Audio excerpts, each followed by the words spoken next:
Buen día, soy la doctora Bettina Rovidar y en esta oportunidad les voy a presentar el trabajo práctico número 3 en el que hablaremos de la córnea. La córnea es la membrana transparente que tapiza la parte anterior del globo ocular y se inserta en la esclera como si fuese un vidrio de reloj a través del limbo esclerocorneal. Está formada por 5 capas, que de la parte externa a la interna son el epitelio, que tiene una alta capacidad de regeneración. Cuando hay una injuria se reconstituye ad integrum aproximadamente en 24 horas. La membrana de Bowman, el estroma, que ocupa el 90% del espesor, la membrana de Descemet, que tiene la particularidad de presentar una alta resistencia cuando tenemos una injuria, evitando la perforación del globo ocular, formando el Descemetocele, y el endotelio corneal, que es el que está en contacto con el humor acuoso. ¿Cómo examinamos un paciente con una lesión en la córnea? Utilizamos el examen con la lámpara de hendidura o biomicroscopía, que es la que estamos observando en la imagen.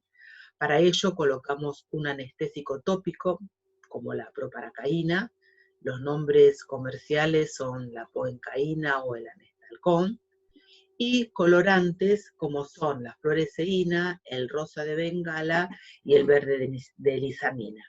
La fluoresceína, cuando observamos al paciente con la luz azul cobalto de la lámpara de hendidura, se ve de un color verde esmeralda.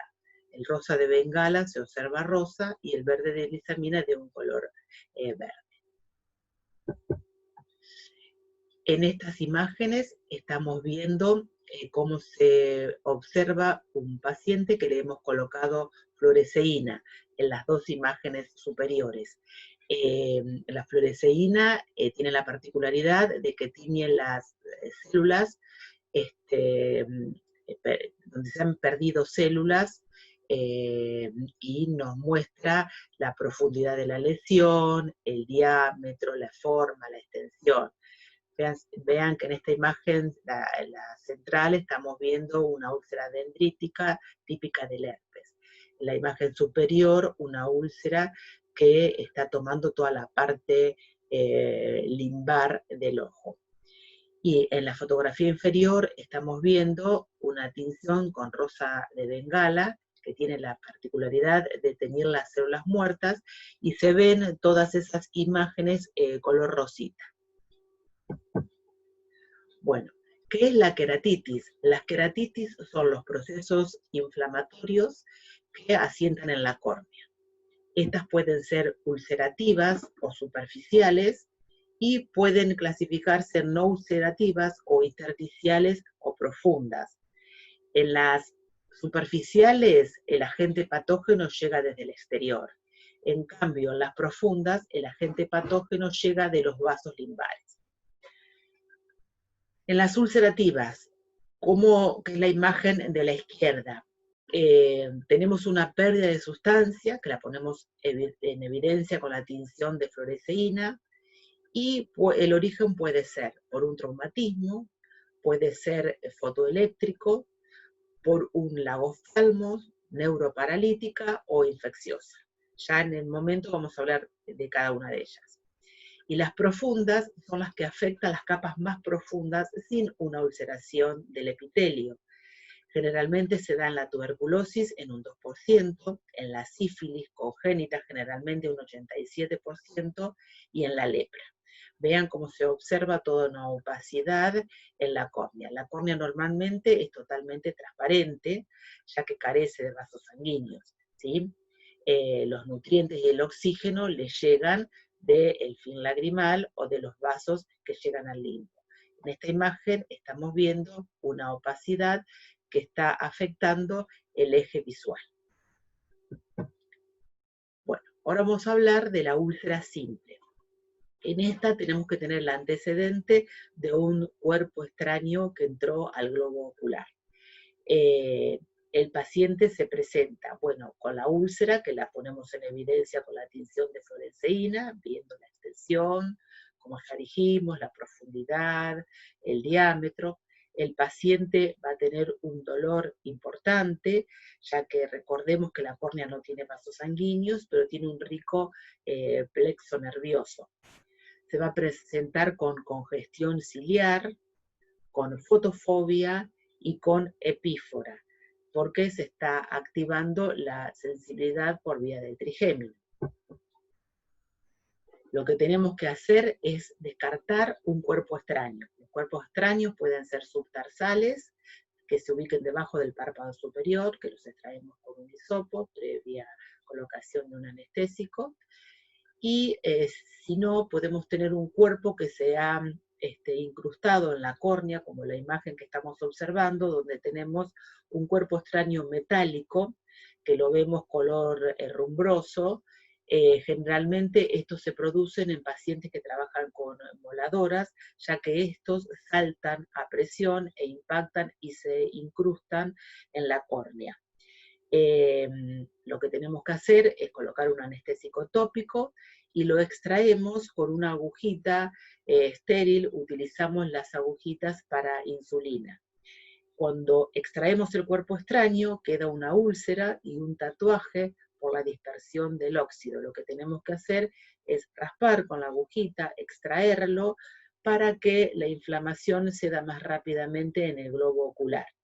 Luego, el tratamiento es colocarle un vendaje oclusivo con un antibiótico en ungüento por 24 horas. Luego examinamos el paciente para ver si la úlcera cerró o aún queda la úlcera, para colocar un vendaje por 24 horas nuevamente. Para este tratamiento lo que usamos es colocar una gota de algún cicloplégico, generalmente de acción dilatadora corta, para poner en reposo el músculo ciliar, disminuir el dolor, y los antibióticos en ungüento que colocamos en el fondo de saco conjuntival inferior, por ejemplo la eritromicina, y lo ocluimos 24 horas cuando hacemos el control para ver si la úlcera cerró o no. Otra lesión que podemos tener es la queratitis fotoeléctrica. Esta se da generalmente en los pacientes que han usado soldadura eléctrica sin la debida protección.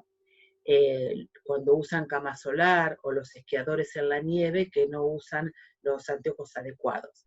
Generalmente las lesiones corneales aparecen entre las 6 y las 12 horas como un puntillado erosivo, que es lo que estamos viendo en la imagen. A esto, los pacientes generalmente vienen a la guardia a la noche, han estado trabajando durante el día y son los que acuden generalmente a la medianoche, porque es cuando el tiempo que tardó en caerse el epitelio, y es cuando quedan expuestos los filetes nerviosos y comienza el dolor. El tratamiento es una oclusión con un ungüento de antibióticos por 24 horas. Podemos usar la eritromicina, la tobramicina, etc. La otra queratitis que tenemos es la producida por la oftalmos. En esta lo que tenemos es una parálisis del facial, del séptimo par, y que compromete el orbicular. Entonces, como el orbicular no puede actuar adecuadamente, a la noche, cuando el paciente duerme, por el fenómeno de Bell, sabemos que el ojo asciende, pero la parte inferior en esta patología queda expuesta, se seca y se ulcera. Entonces se va a presentar como una queratitis inferior por exposición. El tratamiento es la oclusión y la tarsorrafia en casos graves. También utilizamos lágrimas artificiales durante el día si es más leve el compromiso corneal. La otra que tenemos es la queratitis neuroparalítica. En esta lo que tenemos es una afección del quinto par, el trigémino. Esta es indolora, es trófica, es central, con los bordes festoneados, y tiene una evolución tórpida. A ser indolora, es grave porque puede llevar a la perforación y a la endoftalmitis. El tratamiento es la oclusión y la tarsorrafia, siempre con un ungüento antibiótico. Las queratitis bacterianas. Estas son producidas por bacterias, como lo dice la palabra, y se pueden presentar con el epitelio intacto cuando son gérmenes muy patógenos, como la Neisseria gonorrhoeae, la Neisseria meningitidis o el Corynebacterium diftheriae. O sin pérdida de epitelio, por complicación de otra úlcera, por ejemplo, cuando una úlcera producida por un cuerpo extraño, en pacientes usuarios de lentes de contacto que no tienen la debida higiene, o en las neuroparalíticas por la falta de dolor y de epífora. ¿Cómo se va a presentar un paciente que tiene una queratitis bacteriana?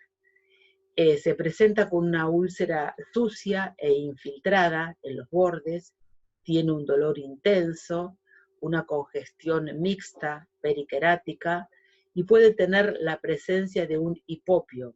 El hipopio es la presencia de detritus celulares y fibrina en la cámara anterior. Esta la observamos acá en la fotografía con un color blanquecino que tiene un nivel líquido, que la vamos a clasificar en grados según la totalidad de la cámara anterior que se ve afectada. Grado 1 sería el tercio inferior, grado 2 la mitad de la córnea, grado 3 hasta el tercio superior y 4 cuando afecta toda la cámara anterior. Y se puede presentar con un absceso de córnea. Los abscesos son infiltrados, circunscriptos, y la gravedad va a depender si son inferiores a 1 milímetro o mayores, si están en el eje visual o si son periféricos. La complicación de este cuadro grave es la perforación y la presencia de una endoftalmitis. ¿Qué conducta tomamos ante estos pacientes? Primero tenemos que tomar una muestra para cultivo y hacer un antibiograma. Le colocamos antibióticos a altas dosis, tópicos, en impregnación. Generalmente de amplio espectro utilizamos. Midriáticos, para poner en reposo el músculo ciliar, disminuir el dolor. Antibióticos subconjuntivales, si es necesario, en los grados 2 más graves.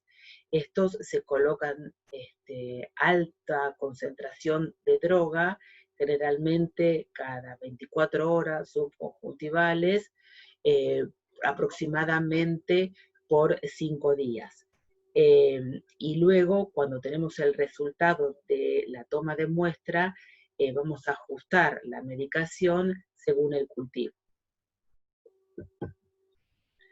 Las queratitis virales. Aquí tenemos las herpéticas. Estas pueden ser producidas por el herpes simple, que me produce una queratitis dendrítica, o por el herpes zóster, que me da el zona oftálmico. ¿Cómo se presenta un paciente que tiene un herpes simple? Generalmente tuvo una primoinfección con una blefaroconjuntivitis y generalmente se dan en portadores de herpes labial o genital. Se producen reinfecciones por el virus del herpes simple. Estas tienden a la recidiva y el paciente, cuando lo observamos con la lámpara de hendidura, con la tensión de fluoresceína, vemos una úlcera típicamente dendrítica que se observa como si fueran las ramificaciones de un arbolito. Esta da una leve anestesia corneal. El tratamiento es la colocación de antivirales tópicos como el aciclovir, el ganciclovir, cicloplégicos como la atropina, y según la gravedad puede podemos necesitar un tratamiento sistémico con antivirales. Aquí no tenemos que ocluir la lesión ni suministrar corticoides porque empeoraríamos el cuadro. La queratitis por herpes simple generalmente se produce en pacientes que han tenido una primoinfección por varicela. Cuando le bajan las defensas en algún momento, se produce la reactivación del virus que sale de los ganglios espinales y continúa la raíz de los nervios. Este cuadro aparece típicamente con parestesias y dolores en la zona del trigémino, con una febrícula y malestar, y entre los 3 y los 5 días aparece una erupción cutánea que afecta el quinto par, o sea, el trigémino, la rama oftálmica, frontal, nasal y lagrimal. Primero se presenta con un edema, le continúa un eritema, luego vesículas chiquitas que se rompen y dan úlceras, y las úlceras cicatrizan dando costras, que curan aproximadamente en 2 o 3 semanas. Generalmente la afectación corneal en este virus es pobre.